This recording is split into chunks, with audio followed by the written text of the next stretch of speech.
कथा का शीर्षक है जब भगवान ने खुद भक्त की परीक्षा ली। हम हर रोज भगवान को पुकारते हैं, कभी सुख में, कभी डर में, कभी उम्मीद लेकर। क्या कभी हमने सोचा है, जब हम भगवान को पुकारते हैं तो क्या भगवान भी हमें परखते हैं? मैं सत्येंद्र बड़ाइक और आज देव कथा दर्शन में मैं आपको सुनाने जा रहा हूँ एक ऐसी कथा जिसमें भगवान स्वयं भक्त की परीक्षा लेते हैं और अंत में ऐसा चमत्कार होता है जिसे सुनकर रोंगटे खड़े हो जाते हैं। एक निर्जन पहाड़ी और एक छोटा सा आश्रम था। बहुत समय पहले की बात है। एक घने जंगल और ऊंची पहाड़ियों के बीच एक छोटा सा गांव बसा था। गांव से थोड़ी दूर एक पुराना आश्रम था जहां भक्त माधव नाम का एक साधारण मनुष्य रहता था। माधव न कोई बड़ा ज्ञानी था, न कोई धनी व्यक्ति।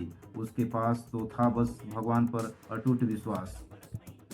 वह रोज पहाड़ी के झरने में स्नान करता, तुलसी दल तोड़ता और भगवान विष्णु की छोटी सी मूर्ति के सामने दीप जलाकर कहता, हे नारायण, आज जो भी मिलेगा उसी में संतोष हम करेंगे। सूखा पड़ा और उस गांव में बहुत परेशानी आई। उस क्षेत्र में भयंकर अकाल पड़ गया। न बारिश हुई, न फसल उगी।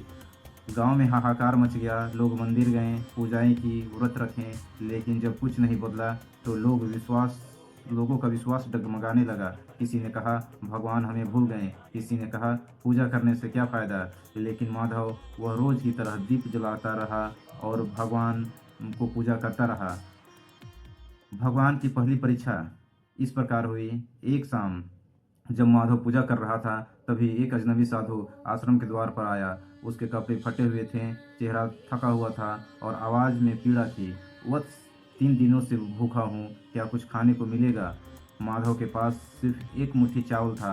वही उसके पूरे जीवन का भोजन। एक पल के लिए माधव का मन डगमगा गया, लेकिन फिर भी उसने भगवान की मूर्ति की ओर देखा और मुस्कुरा कर कहा, अगर भगवान ने आपको भेजा है तो मेरा भोजन भी आपका है।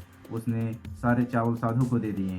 साधु ने भोजन किया, मुस्कुराया और जाते जाते बोला, भगवान तुम्हें इसका फल जरूर देंगे। एक रात, रहस्य की रात इस तरह बीती। आसमान में काले बादल घिर गए, तेज हवाएं चली, बिजली चमकी। माधव ध्यान से बैठा ही था कि अचानक उसे किसी के चलने की आहट सुनाई दी। उसने आंखें खोली, सामने वही खड़ा साधु था, लेकिन अब उसका स्वरूप बदल चुका था। तेज प्रकाश, पीतवत और दिव्य आभा। माधव का कंठ भर्रा उठा। वह साधु नहीं, वो भगवान विष्णु थे। भगवान विष्णु ने माधव से कहा, माधव, आज मैंने तुम्हें परखा। जब पूरा संसार स्वार्थ में डूबा था, तब तूने भूखे को भोजन दिया। माधव रो पड़ा। भगवान ने कहा, कल सूर्योदय के बाद गांव के पश्चिम में खुदाई करना, जहां जल की धारा फूटेगी। इतना कहकर भगवान अंतर्धान हो गए। सुबह माधव ने गांव वालों को यह सब बताया। पहले तो सब हंसे, लेकिन जब खुदाई हुई तो धरती फट पड़ी और मीठे पानी की तेज धारा निकल पड़ी। सूखा समाप्त हुआ, फसलें लहलहाने लगी, गांव खुशहाल हो गया। लोग माधव के चरणों में गिर पड़े, लेकिन माधव बोला, मैं महान नहीं, महान तो करुणा है।